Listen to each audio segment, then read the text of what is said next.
So next chapter अपने पास है compound interest and annuity. ठीक है। वैसे तो बोलने जाएगा तो बोलता है कि बचपन से भैया ये चैप्टर पढ़ रहे हैं हम लोग, सिंपल इंटरेस्ट कंपाउंड इंटरेस्ट, मतलब भैया बचपन से हम लोग पढ़ाई कर रहे हैं। ठीक है।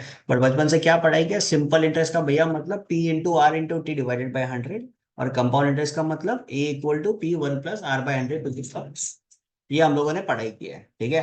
बट मतलब कितने लोगों ने समझा अभी तक कि भैया सिंपल इंटरेस्ट एक्चुअल में होता क्या और कंपाउंड इंटरेस्ट एक्चुअल में होता क्या है? तो आज यहाँ पे डेफिनेशन मैं नहीं करवा रहा, सिनेरियो देता हूं, उससे समझते हैं। ठीक है। देखो,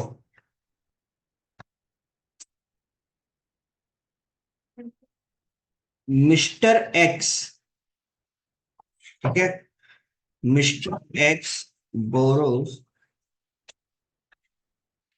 सम of rupees 10,000 from mister Y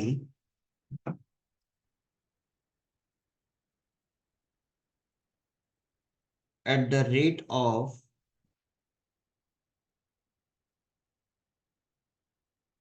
10% per annum for 3 years। ठीक है। अब इसमें दो सिनेरियो आपके सामने क्रिएट कर रहा हूं। ठीक है। पहला, find simple interest for 3 years, find compound interest for 3 years। अब मिस्टर एक्स ने मिस्टर वाई को अगर 3 साल के लिए पैसे दिए हैं, ऐसे तो नहीं देगा ना भाई, मिस्टर एक्स को कुछ तो फायदा चाहिएगा ना, तभी देगा पैसा, ऐसे तो कोई नहीं देगा। ठीक है। तो फायदा इस केस में क्या है?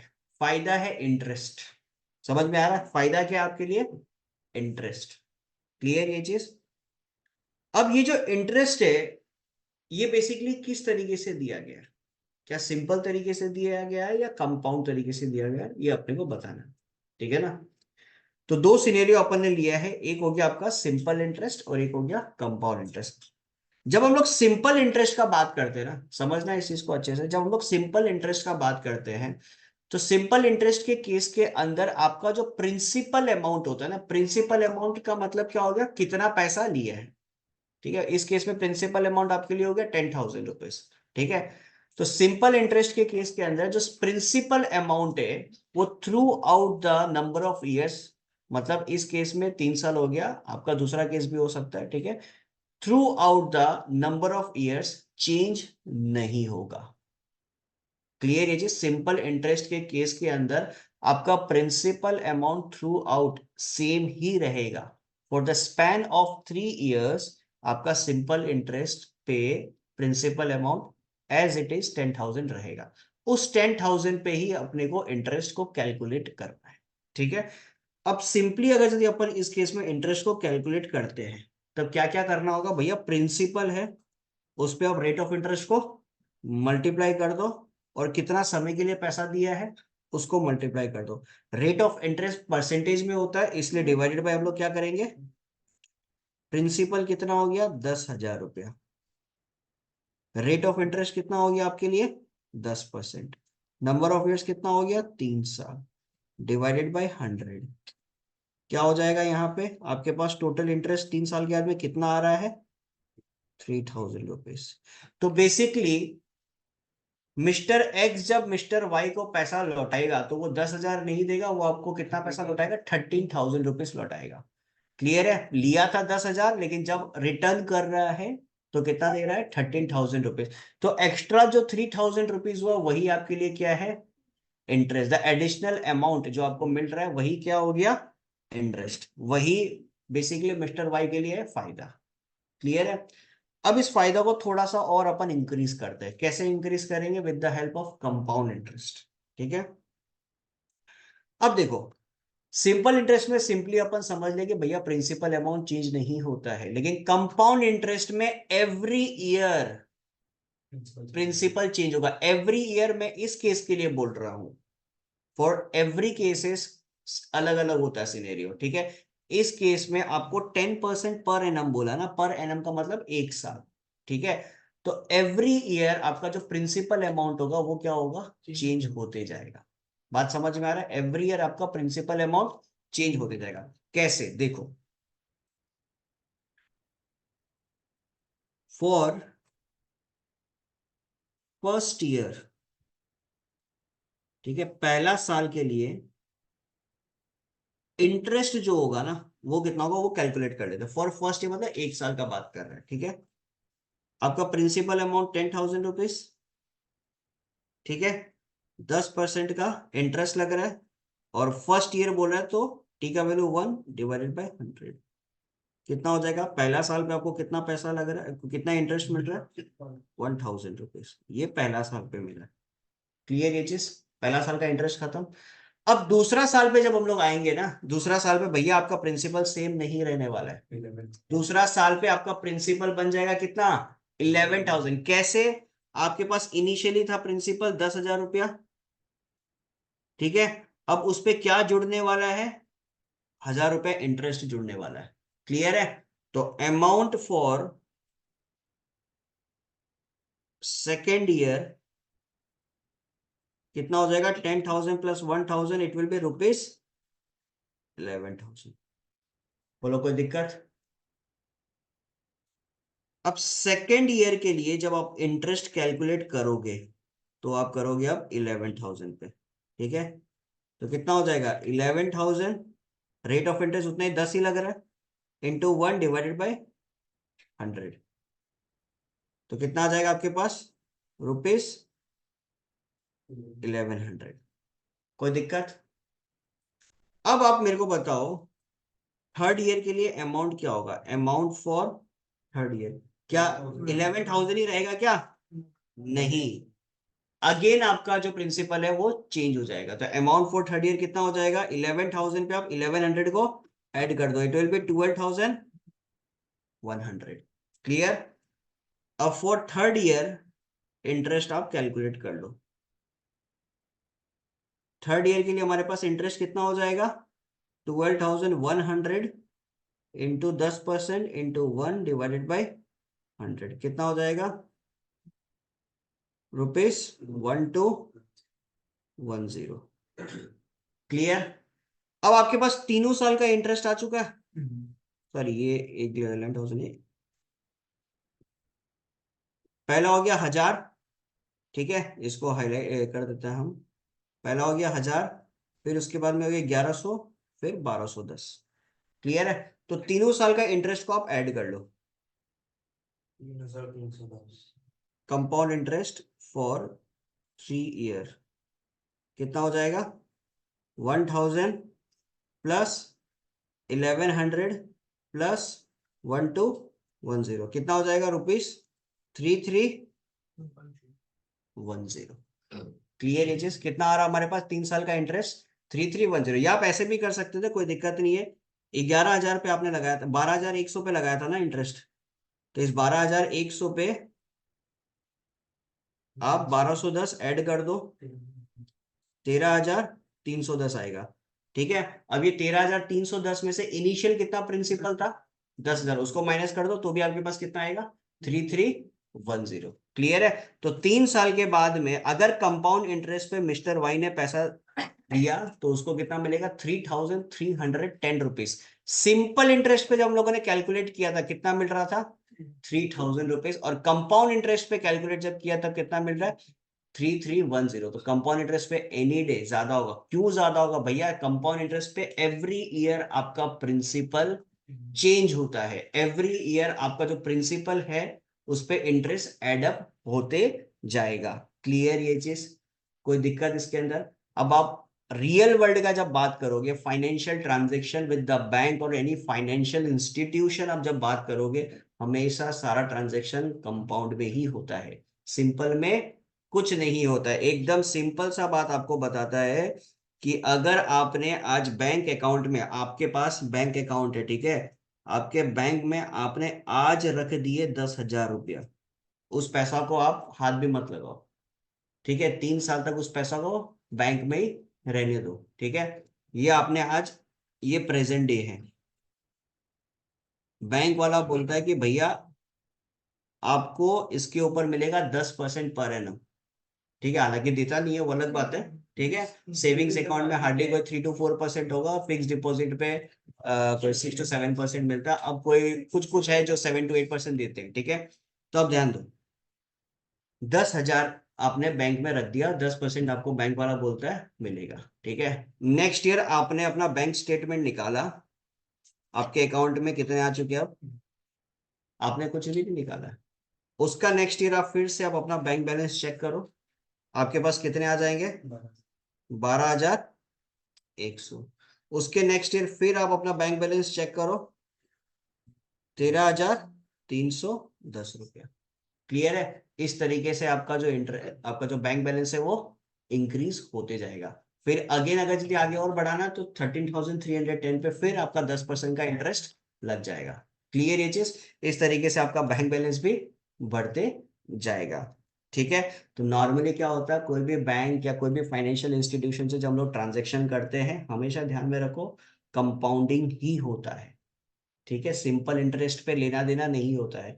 इनफैक्ट पहले के जमाने में क्या होता था कि एक दूसरे से जब लेना देना करते थे, मतलब नॉट बैंक्स और फाइनेंशियल इंस्टीट्यूशन वाले एक दूसरे पे बस फैमिलियर है, हम लोग फैमिली वाले हैं या कोई फ्रेंड्स के साथ हम लोग जब लेन देन कर रहे हैं तो सिंपल इंटरेस्ट पे भी काम हो जाता था। बट अब तो क्या, अब लोग चतुर हो चुके हैं। ठीक है, अब लोगों को पता है कि भाई वैल्यू क्या है, टाइम वैल्यू ऑफ मनी जब लोग बोलते हैं। ठीक है, क्या होती है मनी की value with the time.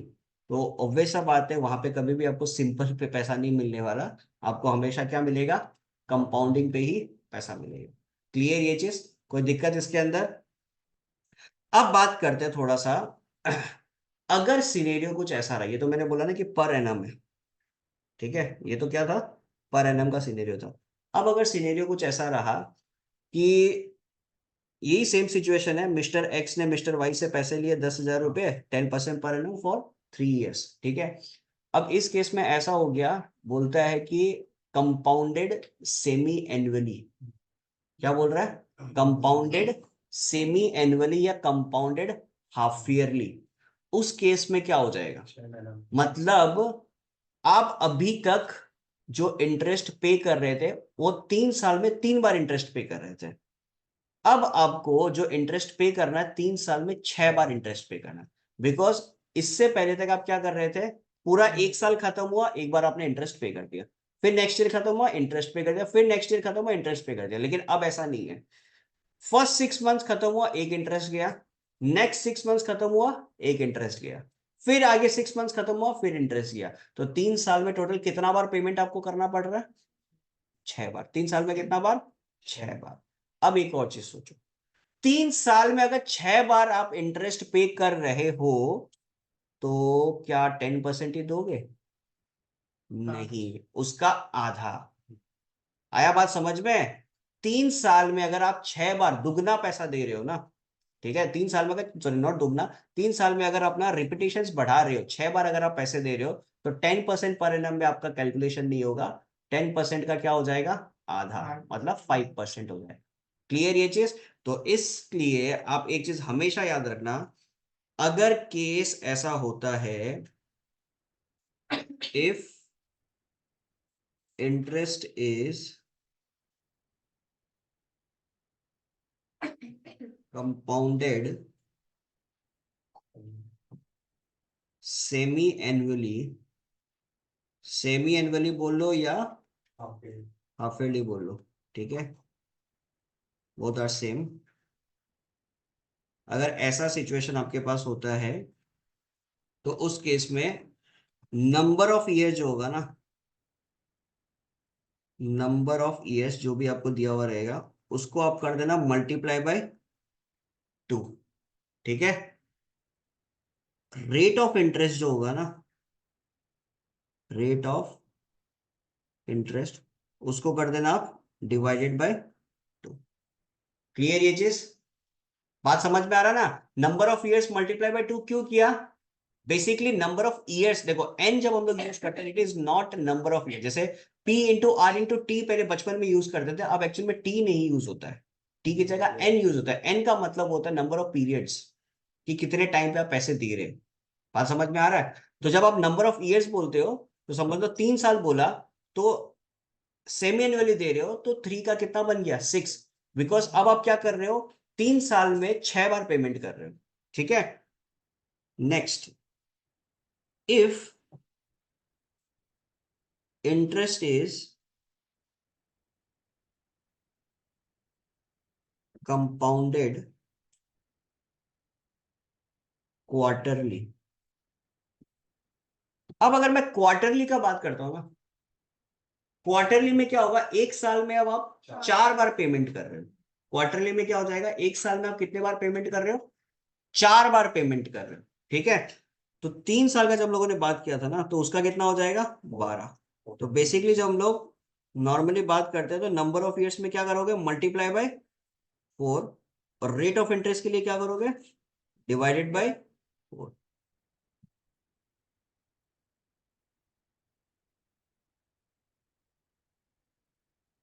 Similarly, ये तो थोड़ा बड़ा हो गया बट स्टिल लिख लो, if interest is compounded, daily भी होता है, if interest is compounded monthly, normally जो ईएमआई वगैरह जो बनता है वो तो मंथली होता है ना, इसलिए उनको बोलते हैं equated monthly instalment.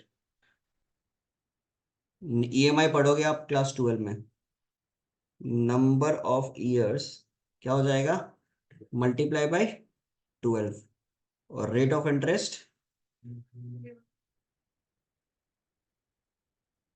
Divided by 12। ठीक है, अब एक जनरल क्वेश्चन मैं पूछता हूँ, लेट्स सी। 3,000 का मैंने केस लिया था, सॉरी 10,000 का मैंने केस लिया था। एक साल का तो मैंने इंटरेस्ट कैलकुलेट, सॉरी जो कंपाउंडेड एनुअली वाला केस था वो मैंने कैलकुलेट कर लिया, तो उसमें कितना आया था, 3,310 रुपीज मेरा 3 साल का इंटरेस्ट आया। बात समझ में आ रहा, 3,310 रुपया मेरा आ रहा था 3 साल का इंटरेस्ट। सिनेरियो क्या था, कंपाउंडेड एनुअली। सेम सिनेरियो, ठीक है, सेम टू सेम सिनेरियो। अब मेरे पास सिचुएशन है सेमी एनुअली, क्वार्टरली और मंथली। क्या इंटरेस्ट अब इंक्रीज होगा ना इंटरेस्ट डिक्रीज होगा? इंटरेस्ट जो होगा, पहले था जब सेम सिनेरियो है, 10,000 वाले सिनेरियो ले रहा है, 3 साल के लिए ले रहा है, लेकिन अब थोड़ा सा क्या कर रहे हैं हम लोग, सेमी एनुअली पे जा रहे हैं, क्वार्टरली पे जा रहे हैं, मंथली पे जा रहे हैं। 3,310 रुपये आया था। अब मेरे को सिर्फ इतना बताओ कि 3,310 से इंटरेस्ट इंक्रीज होगा ना डिक्रीज होगा? इंक्रीज होगा। ये हमेशा याद रखना, जब आपका पेमेंट्स, नंबर ऑफ पेमेंट्स जब आप ज्यादा दे रहे हो, मतलब रिपीटेशन आप जब ज्यादा दे रहे हो, तो आपका जो इंटरेस्ट है वो ऑटोमेटिकली क्या हो जाता है, बढ़ते जाता है, इंक्रीज होता है। क्यों इंक्रीज होता है, बिकॉज 5% पे 6 महीना, 5% पे 6 महीना प्रिंसिपल पे फिर इंटरेस्ट ऐड हो रहा ना, प्रिंसिपल पे तो फिर से इंटरेस्ट लग रहा है। समझ में आ रहा नहीं आ रहा, 5% पे आप 6 महीने पे पेमेंट कर रहे हो, प्रिंसिपल पे तो फिर पैसा लगेगा, तो आपका एट द एंड आप देखोगे ना, एट द एंड आपका जो इंटरेस्ट है वो ज्यादा ही लग रहा है। और इसी को बोलते हैं इफेक्टिव रेट ऑफ रिटर्न। इसी को क्या बोलते हैं, इफेक्टिव। ये आपका क्लास 12 का एक कॉन्सेप्ट है जो मैंने अभी बता दिया, ठीक है। इसी चीज को क्या बोलते हैं, effective rate of return, basically hidden interest बोलते हैं इसको।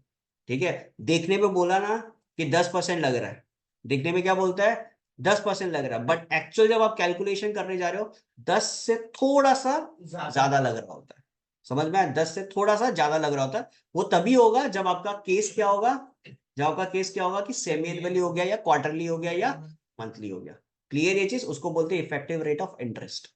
ठीक है, तो ये पूरा कहानी हम लोगों ने आज पढ़ा कंपाउंड इंटरेस्ट के बारे में। अभी तक मैंने एक बार भी कुछ भी फॉर्मूला का जिक्र नहीं किया, बिकॉज एक्सरसाइज 14 जो पहला एक्सरसाइज है, विदाउट यूजिंग द फॉर्मूला ही अपने को करना है। ठीक है, नेक्स्ट 14.2 में जाएंगे तब अपन फॉर्मुलेट करेंगे फॉर्मूला को। क्लियर ये चीज, हालांकि फॉर्मूला लाया है इसलिए क्या है कि कैलकुलेशन इजी हो जाए, बट 14.1 बेसिकली अंडरस्टैंडिंग वाला एक्सरसाइज है कि उस पर समझ लो, वार्म अप कर लो, देन मूव करेंगे 14.2 पे। ठीक है, so let's start with exercise 14.1। Question number 1 पे अपने पास क्या दिया हुआ है, find the amount and the compound interest on ₹8,000 at 5% per annum for 2 years। ठीक है, यहाँ देखो आपके लिए प्रिंसिपल कितना दिया हुआ है, ₹8,000। तो इंटरेस्ट इंटरेस्ट लिख दिया, सॉरी, इंटरेस्ट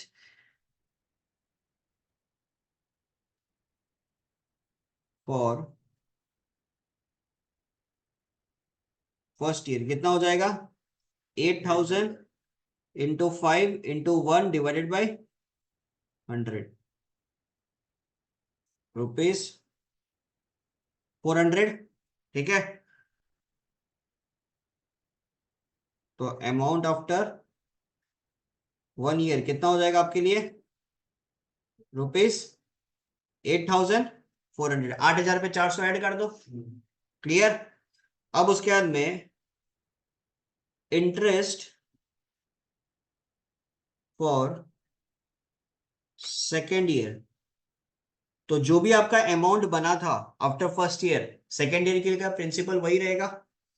तो 8,400 इंटू 5 इंटू 1 डिवाइडेड बाई 100 कितना हो जाएगा? 84 इंटू 5, 5 4 जा 20, 0 2 कैरी, 5 8 जा 40 रुपीज 420।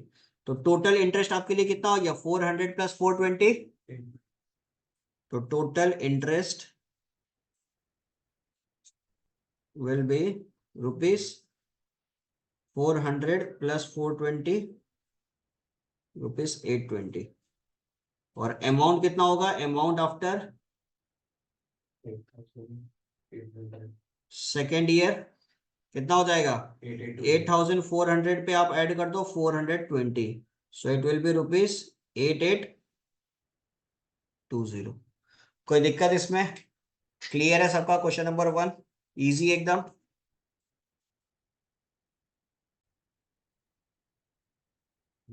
क्वेश्चन नंबर 2 का फर्स्ट पार्ट करते हैं। पहले क्वेश्चन नंबर 2 पढ़ लेते हैं। ए man invest ₹46,875 at 4% per annum compound interest for 3 years. 3 साल के लिए कर रहा है interest for the first year. चलो करते हैं। इंटरेस्ट फॉर फर्स्ट ईयर कितना हो जाएगा? 46,875 पे कितना परसेंट लग रहा है? 4% साल डिवाइडेड बाय 100। ठीक है, 46,875 इंटू 4 ये करते हैं तो हमारे पास आता है 1,87,500। भाई मैं कैलकुलेटर का यूज कर रहा हूँ, आप लोग मत करना। रुपीज 1,875।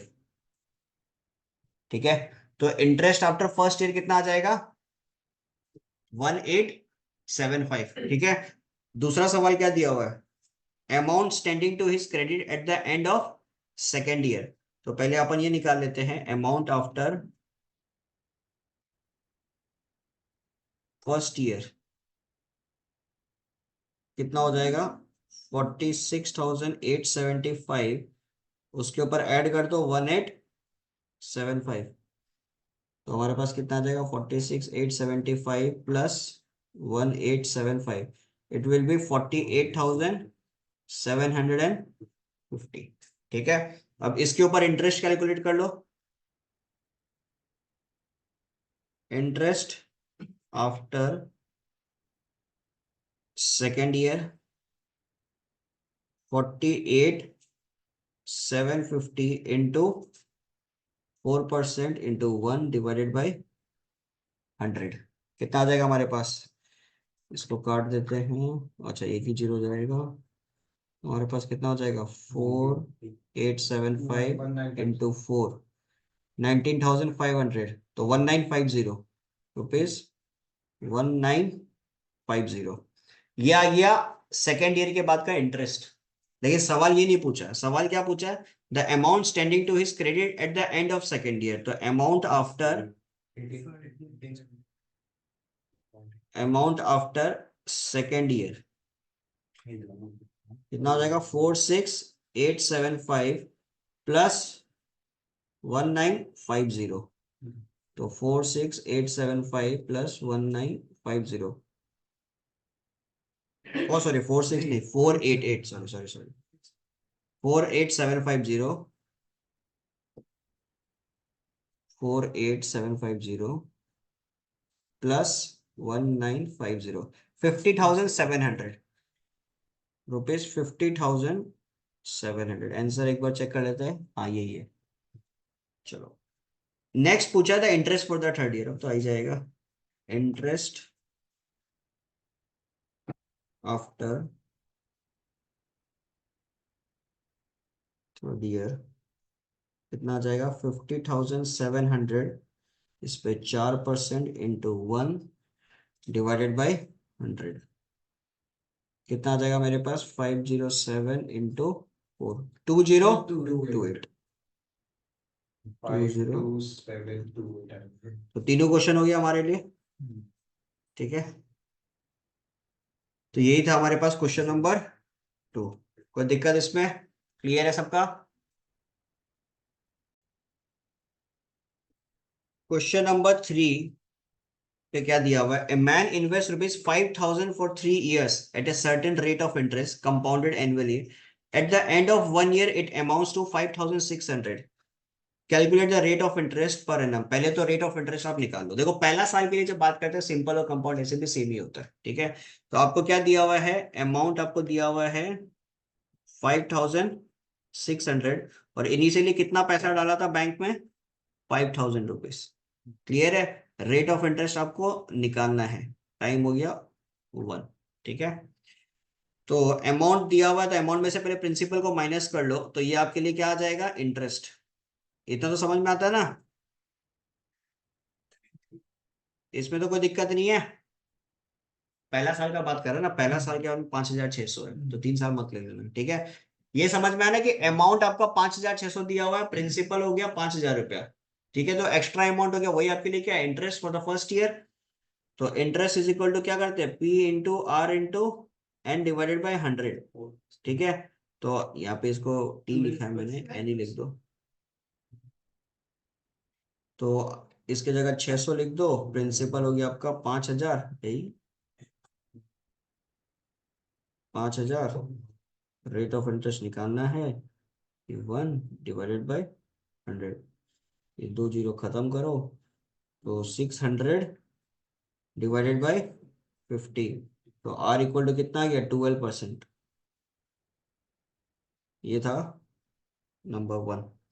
कोई दिक्कत इसमें? नेक्स्ट क्या पूछा है? The amount standing to his credit at the end of second year. The amount standing to his credit at the end of second year. तो इंटरेस्ट आफ्टर, नहीं इनकर्ड आप ऊपर वाला पढ़ लिया। इंटरेस्ट ओ सॉरी नंबर 2 का 1 पढ़ लिया, 3 का 2 हो गया। The interest occurred in the second. चलो कोई बात नहीं, ये निकालना ही है। Interest in second year. तो एक चीज देखो, सेकेंड ईयर के लिए हमारे लिए प्रिंसिपल क्या होगा? 5,000 या 5,600? 5,600। ठीक है ना, 5,000 तो इनिशियली प्रिंसिपल था, इंटरेस्ट आया 600 रुपया। तो सेकेंड ईयर के लिए जब हम लोग कैलकुलेट करेंगे 5,600 पे कैलकुलेट करेंगे। इनटू कितना परसेंट आया अभी अपने पास? 12%। टू 1, तो 56 इंटू 12 कितना आ रहा हमारे पास? ₹672। कोई दिक्कत इसमें? तीसरा बोल रहा था amount at the end of third year. तो उससे पहले अमाउंट आफ्टर सेकेंड ईयर निकाल लो।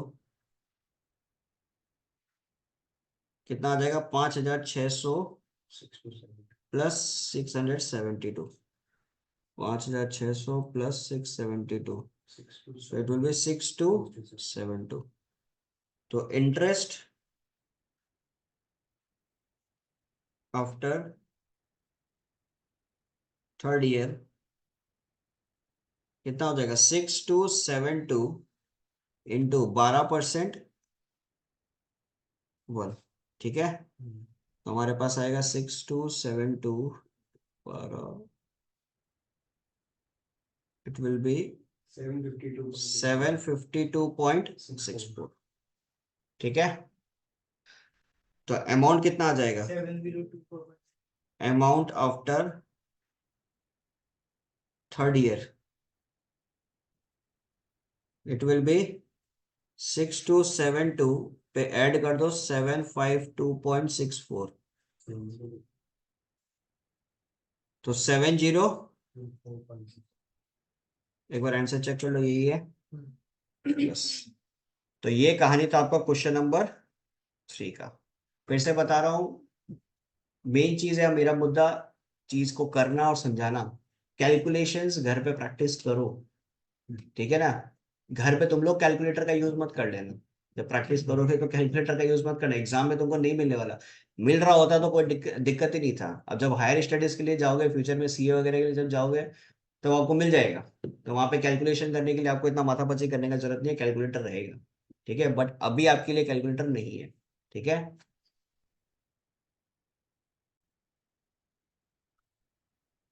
क्वेश्चन नंबर 4 पे अपने पास क्या दिया हुआ है? Find the amount and the compound interest on rupees 2560 for 1.5 years at 6.1 by 4% per annum, the interest being compounded semi-annually. समझना इस चीज को। The interest is compounded semi annually. पहले तो आप इसको रेट ऑफ इंटरेस्ट और नंबर ऑफ ईयर्स, इसको पहले हम ठीक कर लेते हैं। रेट ऑफ इंटरेस्ट क्या दिया हुआ? 6.1 by 4%। समझना इस चीज को। 6 4 जा 24, 25/4%। ठीक है। बट सेमी एनुअली बोला है, तो रेट ऑफ इंटरेस्ट को अभी क्या कर दो? डिवाइडेड बाई 2 कर दो। ठीक है। तो डिवाइडेड बाई 2 करोगे तो आपके पास क्या आएगा? 25/8%। ठीक है। नंबर ऑफ ईयर्स आपको क्या दिया हुआ है? 1 1/2। 1 1/2 का मतलब कितना हो गया? 3/2 ईयर्स। तो 3/2 को आप मल्टीप्लाई कर दो 2 से। Clear ages, it will be 3 years. 3 years नहीं है बेसिकली, इसको बोलते हैं 3.5 ईयर्स बोलता है। ठीक है, इसको क्या बोलते हैं? 3.5 ईयर्स।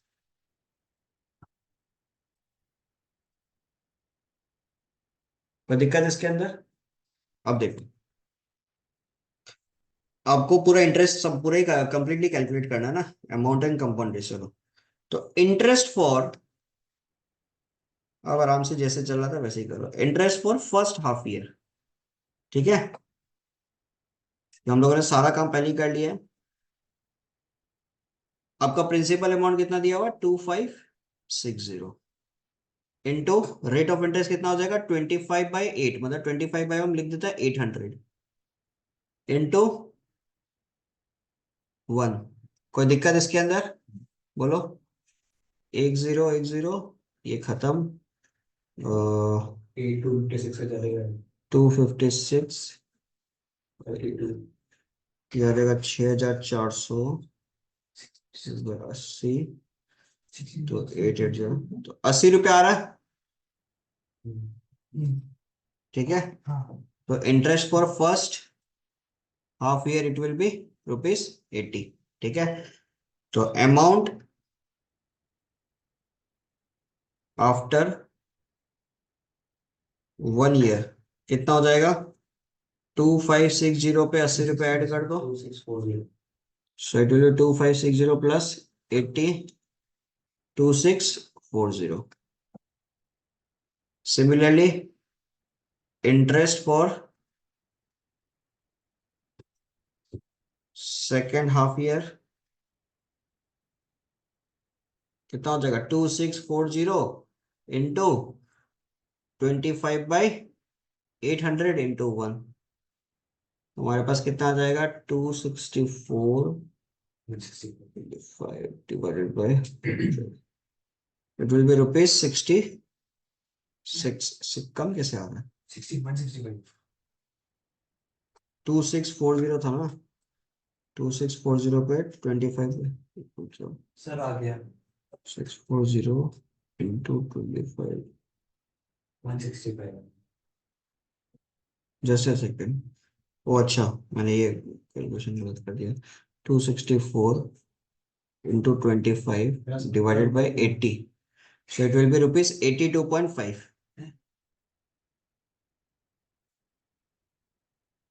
ठीक है।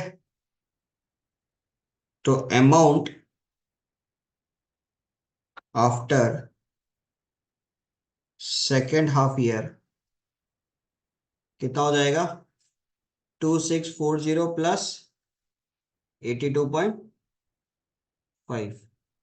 आपके पास कितना आ जाएगा? It will B 2722.5। अच्छा निकालना कहा था, क्या निकालते ही जा रहे हैं। कैलकुलेट द इंटरेस्ट में कमन सेमिनिमली और 3 ना, ठीक है। एक और है अभी, तो interest after third half year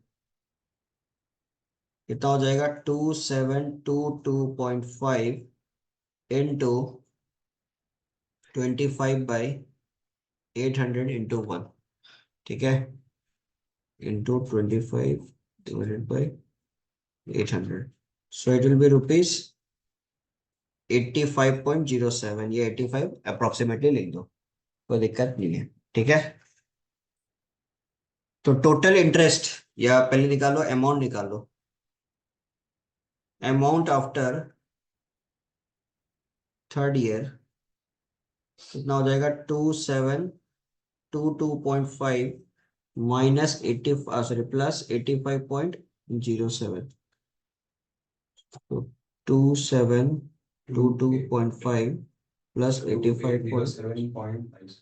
2807.57, ठीक है। इनका आंसर दिया हुआ है, थोड़ा सा हल्का फुल्का वो है, ऊपर नीचे कोई दिक्कत नहीं है, 2807.57, ठीक है। तो इंटरेस्ट कितना हो जाएगा, interest after third year it will B 2807.57 में से माइनस कर दो, इनिशियली कितना था, 2560, इससे सीधा सीधा माइनस कर दो या तो कितना आ जाएगा, -2560, 247.57, ठीक है।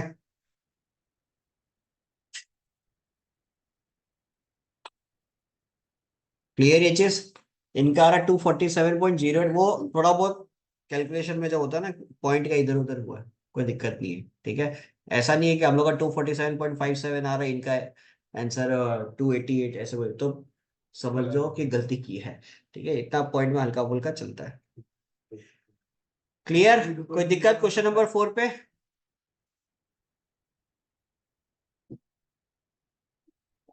नेक्स्ट क्वेश्चन नंबर 5 पे अपने पास क्या दिया हुआ है, a man saves ₹4,000 every year and invest at the end of year at 10% per annum compound interest. Calculate the total amount of his savings at the end of third year. तो हर साल के एंड पे ये 4,000 रुपया invest कर देता है, ठीक है। पहला साल पे ये 4,000 रुपया सेव किया, ठीक है, और एट द एंड ये क्या कर दिया, इन्वेस्ट कर दिया।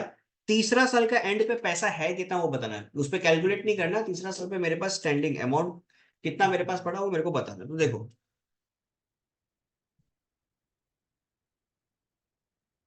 अमाउंट आफ्टर फर्स्ट ईयर, ठीक है, या तो पहले पहला साल का इंटरेस्ट कैलकुलेट कर लो, इंटरेस्ट फॉर फर्स्ट ईयर कितना हो जाएगा, 4,000 रुपया, ठीक है, उस पर लगा दो 10% इंटू 1, कितना हो जाएगा, 400 रुपये, ठीक है।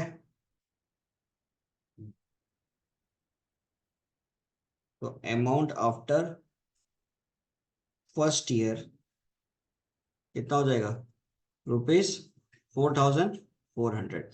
अब नेक्स्ट ईयर जो इन्वेस्ट कर रहा है ना, उस पे 4,400 के साथ और 4,000 रुपया भी इन्वेस्ट कर रहा है। इंटरेस्ट फॉर सेकेंड ईयर, समझ में आ रहा है, 4,400 और उसके साथ, बिकॉज यहाँ पे क्वेश्चन यही बोल रहा है कि मेन से 4,000 every year invest eight the end of the year, तो इसको और ऐड कर दिया, तो 8,400 पे अगेन फिर लगा दो तो 10%, तुम्हारे पास आ जाएगा ₹840। क्लियर ये चीज, तो अमाउंट आफ्टर सेकेंड ईयर कितना हो जाएगा इसके पास, 8,400 पे 840 ऐड कर दो, ठीक है, 8,400 प्लस 840 9240। तो बेसिकली तीसरा साल पे भी तो 4,000 रुपया ऐड किया ना ये। तो अमाउंट आफ्टर थर्ड ईयर, इस पे इंटरेस्ट कैलकुलेट नहीं करना है, दिया हुआ नहीं ना, बिकॉज क्वेश्चन बोला calculate the total amount of his savings eight the end of third year, eight the end of third year बोला है। तो बिकॉज ये जो भी पैसा सेव करता वो तो एंड में सेव करता था ना। तो 9240 तो इसका कैलकुलेशन होके आ ही रहा था, इंटरेस्ट लग के आ रहा था, 4,000 रुपया और सेव कर लिया। ठीक है, तो 9240 प्लस 4,000, तो ये कितना हो जाएगा, ₹13,240। यही आंसर है, यस। कोई दिक्कत इसमें, क्लियर ये चीज। और आगे कैलकुलेट करने बोलता तो इस पे और 10% लगा देता, लेकिन सवाल सीधा सीधा बोला है calculate the total amount of his savings eight the end of third year, because पूरा साल खत्म होने के बाद में इसके पास 4,000 बचता है। ठीक है,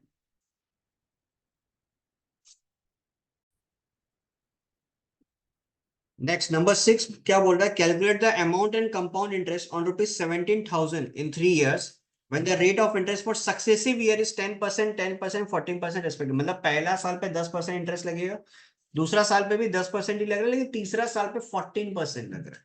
ठीक है, तो इंटरेस्ट फॉर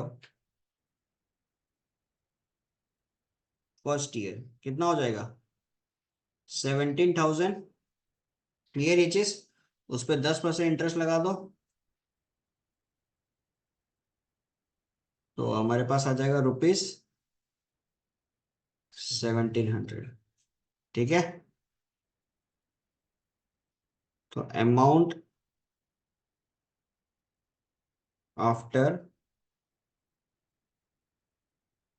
फर्स्ट ईयर कितना हो जाएगा, 17,000 plus 1,700, so it will B 18,000। तो इंटरेस्ट आफ्टर या interest for second year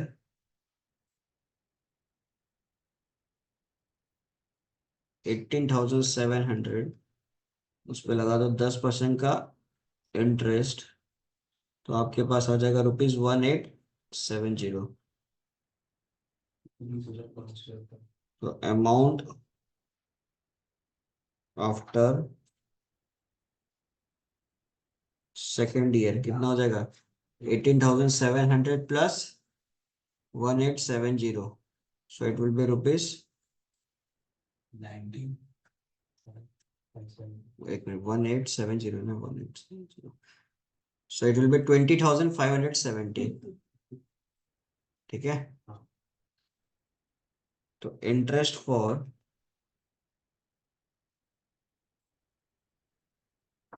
third year कितना हो जाएगा, 20,570 इंटू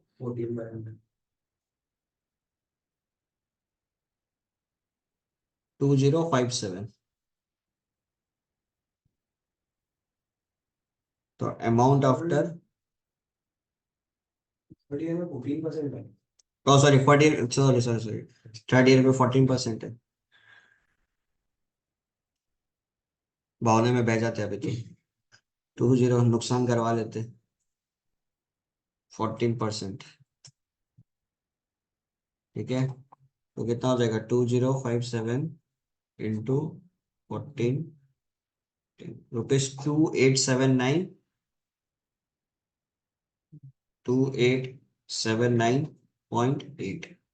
तो अमाउंट आफ्टर थर्ड ईयर कितना हो जाएगा, 2879.8 पे ऐड कर दो 20,570, 23,449।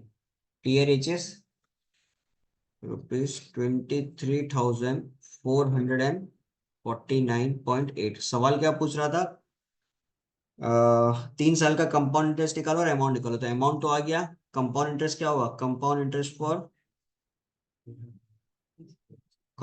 फॉर 3 years कितना हो जाएगा, 23,449.80 में से माइनस किसको करोगे, इनिशियली कितना पैसा था, 17,000 रुपया, 17,000। इसको माइनस कर लो। क्लियर ये चीज? तो आपके पास कितना आ जाएगा? 17,000 माइनस कर दो, 6449.80। तो ये था question number 6। Next question number 7 देखो। The simple interest on a certain sum of money for 2 years. The simple interest on a certain sum of money for 2 years at 10% per annum is rupees 1,600. 2 साल का interest दिया हुआ 1,600 रुपए। Find the amount due and the compound interest on this sum of money at the same rate after 3 years, interest being record annually. जी सवाल। तो interest आपको दिया हुआ है कितना? 1,600। ठीक है। और number of years 2, rate of interest 10%। पहले आप निपटा लो क्या, प्रिंसिपल निकाल के। तो I is equal to P into N into R by 100। I का वैल्यू कितना है? 1,600 रुपया। प्रिंसिपल आपको निकालना है 2 साल, रेट ऑफ इंटरेस्ट 10। कोई दिक्कत इसमें? तो प्रिंसिपल आपके पास कितना आ जाएगा? ₹65 जो होता है 80। तो प्रिंसिपल इनिशियली आपके पास कितना आ गया? 80,000। कोई दिक्कत? एक मिनट, 5 और सॉरी 8,000, 8,000 50 से मल्टीप्लाई कर दिया, इट विल बी 8,000। बहुत ज्यादा हो जाता है। ठीक है, सो इट विल बी ₹8,000। अब एक चीज देखो, आपके पास प्रिंसिपल आ गया 8,000 रुपया। 2 साल का इंटरेस्ट 1,600 रुपया दिया हुआ था। 2 साल का सिंपल इंटरेस्ट 1,600 रुपया दिया हुआ है। तो 1 साल का कितना आ गया? 800 रुपया। सिंपल इंटरेस्ट पे तो क्या है, सीधा सीधा डिवाइड कर दो। ठीक है, तो 800 रुपया आपका इंटरेस्ट हो गया। तो आप कंपाउंड इंटरेस्ट पहला साल का तो निकल ही गया। एक क्या बीच में आ गया। So interest for second year आप निकालो। ठीक है, तो सेकेंड ईयर के लिए जब आप इंटरेस्ट निकालोगे ना, तो क्या होगा? 8,000 तो आपका प्रिंसिपल था, उस पर 800 रुपया इंटरेस्ट भी ऐड कर दो। तो 8,800, रेट ऑफ इंटरेस्ट दिया हुआ 10%, डिवाइडेड बाय 100 इंटू 1, कितना हो जाएगा? ₹880। तो अमाउंट आफ्टर सेकेंड ईयर कितना हो जाएगा? 8,800 प्लस 880। ठीक है, इट विल बी 9,680। तो इंटरेस्ट फॉर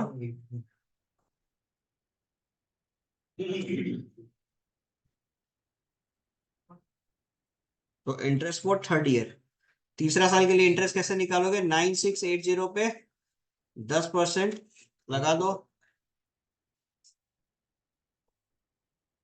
ये गया, ये गया, तो ₹968। तो अमाउंट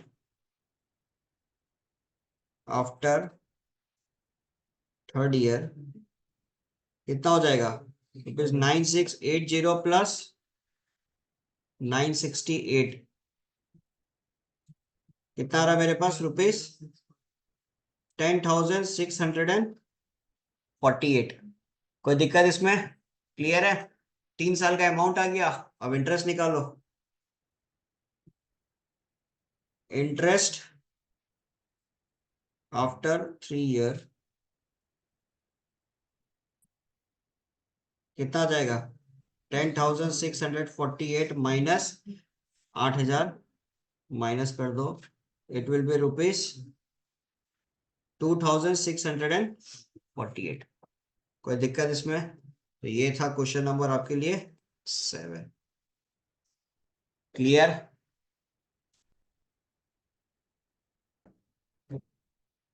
नेक्स्ट क्वेश्चन नंबर 9 पे अपने पास क्या दिया? देखो, क्वेश्चन नंबर 8 आपके लिए होमवर्क रहेगा। ठीक है, एक आध क्वेश्चन तो होमवर्क रखो। तो क्वेश्चन नंबर 9 पे क्या दिया हुआ है?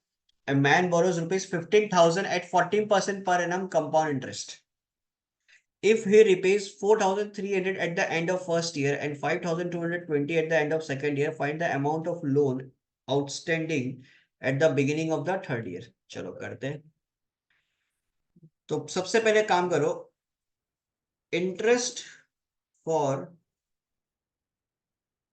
फर्स्ट ईयर, ठीक है, ये कैलकुलेट करते हैं। कितना का लोन लिया था? बहुत ज्यादा अमाउंट का लोन लिया, कैसे चुकाएगा ये? 15,000 रुपए का लोन लिया ये, 15,000 रुपीज इंटू 14 डिवाइडेड बाय 100, ठीक है। एक साल के लिए कैलकुलेट कर रहे हैं, तो कितना हो जाएगा? 150 इंटू 14, तो 2,100 रुपए का हमारे पास बन रहा है इंटरेस्ट, ठीक है। अमाउंट आफ्टर फर्स्ट ईयर कितना हो जाएगा? 15,000 प्लस 2,100 रुपया, ठीक है। अब एक चीज ध्यान देना थोड़ा सा, पहला साल पे उसने 4,300 रुपया पे भी कर दिया, तो इससे क्या माइनस कर दो? 4,300, ठीक है।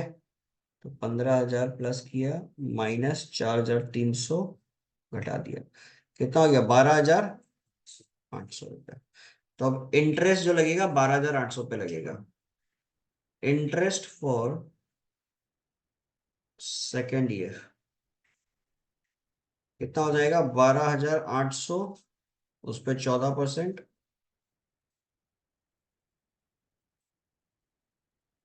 तो क्या आ जाएगा हमारे पास? 128 इंटू 4, 1788, 178। कितना? 128 इंटू 14, 1792, रुपीज 1792, ठीक है। तो अमाउंट आफ्टर सेकेंड ईयर, ठीक है। तो अमाउंट आफ्टर सेकेंड ईयर कितना हो जाएगा? 12,800 पे 1792, आप ऐड कर दो, कितना रुपया पे कर दिया? 5,200। 5,220, इसको माइनस कर दो, ठीक है। तो आपके पास जाएगा 12,800 प्लस 1792 माइनस 5,200, ये आपके पास आ जाएगा रुपीज 9,372। सवाल क्या था? Find the amount of loan outstanding at the beginning of the third year. तो beginning of the third year पे कितना लोन इसके पास रह जाएगा? 9,372 रुपीज। क्लियर ये चीज? कोई दिक्कत इसमें? ठीक है। नेक्स्ट करते हैं अपन question number 10। Question number 10, Vikram borrowed rupees 20,000 from a bank at 10% per annum simple interest. He lent it to his friend Venkat at the same rate but compounded annually. Find his gain after 2 years. बढ़िया टोपी पहनाया विक्रम वेंकट को, खुद ले लिया simple पे, वेंकट को compound में चिपका रहा है। तो देखो पहले तो विक्रम का इंटरेस्ट निकाल लो, कितना साल का? 2 का, ठीक है। तो इंटरेस्ट पेड बाय, और नॉट पे, हाँ ये पेड ही होगा ना, हाँ पेड बाय विक्रम कितना होगा? 20,000 रुपया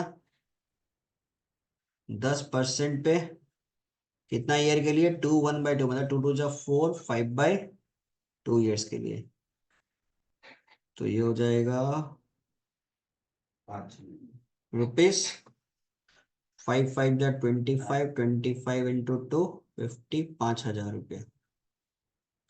तो विक्रम जो है वो बैंक को 5,000 रुपया का इंटरेस्ट देगा। क्लियर? अब विक्रम बाबू को कितना मिलेगा ये समझते हैं, ठीक है। कंपाउंड इंटरेस्ट कैलकुलेट कर रहे हैं। Interest for the first year,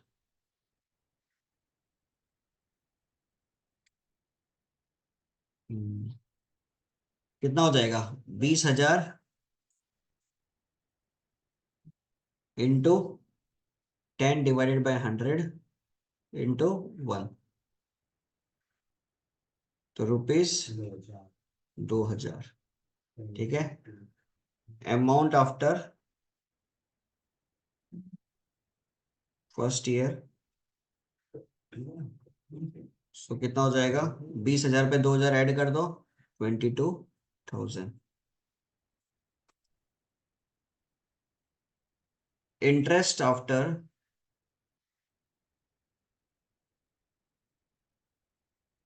second year कितना हो जाएगा ये?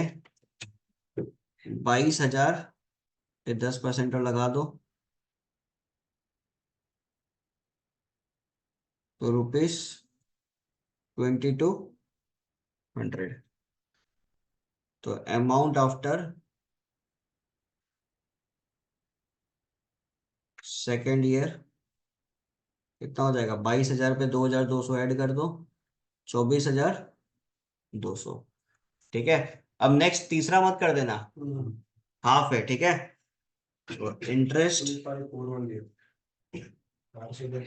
आफ्टर नेक्स्ट हाफ ईयर कितना हो जाएगा? 24,200, उस पर 10% का चार्ज लगेगा, इंटू 1/2। 1/2 इसलिए बिकॉज नेक्स्ट आधा है, ठीक है।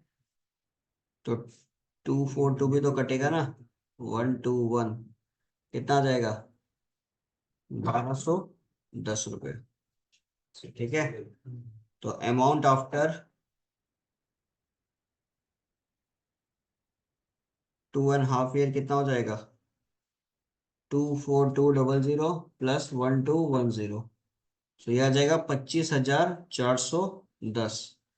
तो इंटरेस्ट, टोटल इंटरेस्ट कितना हो जाएगा?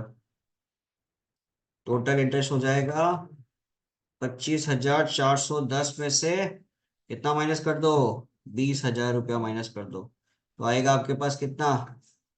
25,000। 5410। नहीं नहीं, -25,000 होगा ना, 5,000 वो बैंक को भी तो देंगे। 5410 इंटरेस्ट, टोटल इंटरेस्ट ना ये, ठीक है। तो ये आ जाएगा मेरे पास 5410। अब एक चीज देखो, विक्रम ने जो इंटरेस्ट पे किया था बैंक को, वो कितना था? 5,000 रुपये इंटरेस्ट पे किया था, क्लियर ये चीज। अब उसके बाद में ये जितना भी इंटरेस्ट हम लोगों ने निकाला है, ये किसका है? ये सारा का सारा वेंकट का है, ठीक है। ये सारा इंटरेस्ट वेंकट पे कर रहा है किसको? विक्रम को। Interest paid by Venkat to Vikram, clear है। तो अब गेन कितना होगा इसका? विक्रम का गेन कितना होगा? गेन बाय विक्रम 5,410 5,410 में से 5,000 अब माइनस कर दो, तो 410 रुपया गेन कर लिया कौन? विक्रम, टोपी पहना के, ठीक है। हालांकि टोपी पहना के नहीं, 2 साल वेस्ट किए। टोपी पहनाने का नहीं बोलेगा, स्मार्ट बनना था ये, ठीक है। नेक्स्ट क्वेश्चन नंबर 11 पे अपने को क्या दिया हुआ है? Sachin invest rupees 2 lakh for 2 years at 12% per annum compounded annually. If the interest accrued is subject to income tax at 25% at the end of each year, find the amount he received at the end of 2 years. तो हर साल जो interest कमा रहा है, interest पे 25% का deduction हो जाएगा, मतलब इंटरेस्ट पे 25% कट जाएगा, ठीक है। तो देखो, इंटरेस्ट फॉर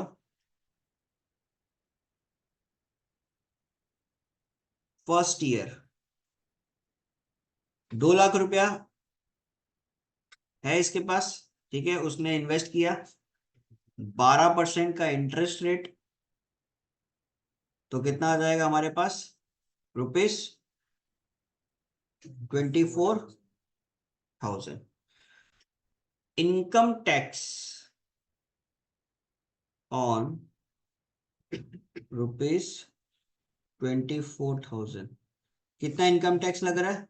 24,000 पे 1,500 रुपए। 25%, तो कितना हो जाएगा? 25 इंटू 240, 6,000 रुपया, रुपीज 6,000। तो ये तो इसका खत्म। तो एक्चुअल में इसके पास क्या हुआ? 18,000 रुपया बचा, ठीक है। तो इंटरेस्ट